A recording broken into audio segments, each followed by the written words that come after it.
So the second example of the view, I want to know the all the columns from the orders, but where your status is only shipped or where the status is only cancelled. We'll be seeing that in the second way.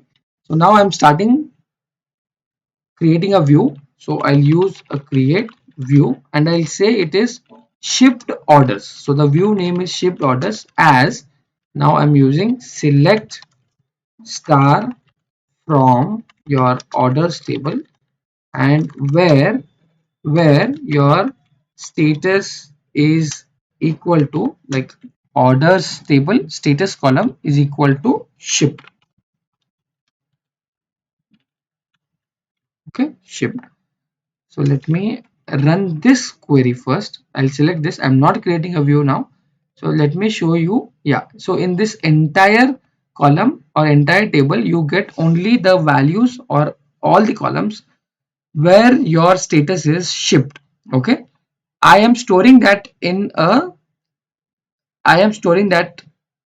new name, that is a view, which is called as a shipped order. So let me execute this now. It has executed. Let me do a refresh, quick refresh. Now you got a shipped orders.